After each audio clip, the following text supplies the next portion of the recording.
Stalinist hermit kingdom, is at the Winter Olympics this week. And according to the press, she's a huge star, a bigger star even than our Vice President, Mike Pence, or for that matter, a bigger star than any of the actual athletes. Don't believe it? Consider some of these descriptions. From the Washington Post, quote, "The Ivanka Trump of North Korea captivates." From CNN, she's stealing the show. The New York Times says she turns on the charm. Reuters, the newswire, meanwhile, writes this, quote, "North Korea has emerged as the early favorite to grab one of the Winter Olympics' most important medals, the diplomatic gold." Ugh. Well, reporters gushed over the world's last totalitarian state. Mike Pence, who again is the Vice President of the United States, was attacked for not standing up to honor North Korean athletes. Watch this. I thought that Mike Pence said that it was inappropriate to make political statements at sporting events. If you're in Korea, you need to stand up. You need to stand up and show respect. The Olympics are supposed to be the one place where politics is not supposed to play a part. That's my understanding. Well, if you're surprised, you shouldn't be. Progressives have a long and dishonorable history of supporting the world's most repressive regimes, no exaggeration. The New York Times, just to name one example, supported Joseph Stalin even as he was murdering up to 12 million Ukrainians in the famous famine there. That paper also led the cheering for Fidel Castro as he turned Cuba into a police state. In 1975, and we're not making this up, when the Khmer Rouge swept to power in Cambodia, the Khmer Rouge, the New York Times made this prediction in a headline, quote, "For most, a better life." One of the worst genocides in history followed shortly thereafter. It turned out not to be true. Well, it's hard to find a dictator the left has not supported. Chairman Mao, Hugo Chavez, Idi Amin. These people seem to have nothing in common but one thing. They all hate America. Turns out progressive activists also have one thing in common. They resent their fathers. That's where their politics come from. The rest is just window dressing. Deirdre Griswold is editor of Workers' World. It's a weekly communist newspaper that supports the North Korean regime, where she has visited, and she joins us tonight. Deirdre, thanks for coming on. Hello.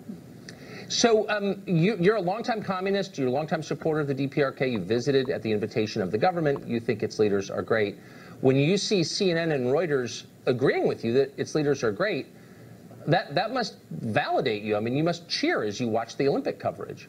I've been to both North Korea and South Korea, and I'm on this program because I want to talk to the people who watch your show and make a serious point that we're in the process of moving towards a nuclear war. And they have never experienced that, but the Korean people know very much what war is like, and they're not for it. And the people of South Korea don't want war any more than the people of North Korea do. And they showed that at the Olympics when in the opening ceremonies, when they cheered with great joy the fact that the North and the South were marching together. So since you've been to both countries, I'm just wondering, so one is obviously the world's last Stalinist regime. It's pretty rigidly Marxist. That's North Korea. South Korea is floridly capitalist. It's a market-based economy, which, of course, you reject. Which country would you rather live in personally? I won't try to answer and debate you on everything you've said. This is your show. I'm not debating it. No, that's a sincere. Well, that's a sincere question. I only have a couple of minutes, but what I want to talk about. You're not going to answer the question? What I want to talk about is what I think is really of importance to the people of this country. That is that there's a group in Washington that really wants to push for a war. The Korean people don't want it. People here don't want a war, but they don't know what a war is like. They think you just push a button somewhere. Well, but hold on. Let me just say that I've never said this to a communist before, but I actually agree with you. I don't want a war in Korea, and I think there are people in Washington who are pushing for it. I think you're absolutely right there. I guess where I disagree with you is we don't know what the people of North Korea want because they're not allowed to say what they want. Oh, and I'm a little, well, really? So do they have internet access there? Oh, they don't? Okay. Do they? They know what's going on in the world. They know perfectly well what's going on in the world. How would they know? Because it's illegal to watch a foreign movie there, so how would they know? You're making up a lot of stuff. The people in North Korea are very aware of what's going on in the world. North Korea has a 100% literacy rate. Did you know that? I did, I got that figure from the CIA fact book. I've seen it as well. But if you can't read anything but the propaganda... They are not in some kind of a, jail. They're not. They are people who want to get out from underneath the threat of war that the U.S. has posed ever since it invaded their country in 1954. Okay, now I know you don't want to debate, by which you mean you don't want to answer real questions, but let's just try a couple of them. If they're free, why can't they leave? Look, that's a fair question. Go back and forth. People go back and forth. You know, you're taking this whole in a whole other direction that shouldn't be of any significance to people here. Wait.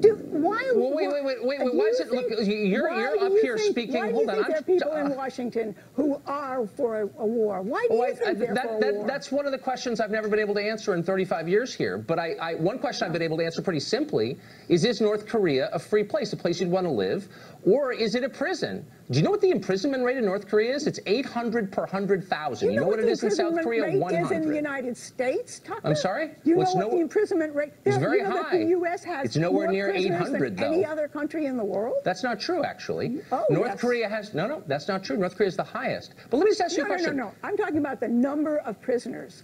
That's the highest in the world in the United States. That's true. Right. Okay. And the majority so would you say the United States... Hold on. The majority of them are poor people, and they wouldn't be in jail if they had a lawyer to keep them out of jail. Right. Like so many people in Washington and Wall Street have lawyers that keep them out of jail. This is kind of the point I was making, is that no regime, no matter how repressive, no matter how many of its own people it has killed, is ever undefended by the left if it hates America. If North Korea suddenly became pro-American, you wouldn't support it, would you? You know that you wouldn't. You say that this is a country that hates America. No, I would say that of North Korea. I think that's fair to say, having... Did I'm going out on a limb there. Yes, I am. Over to this country and bomb us? Did they ever do what the U.S. did to Korea?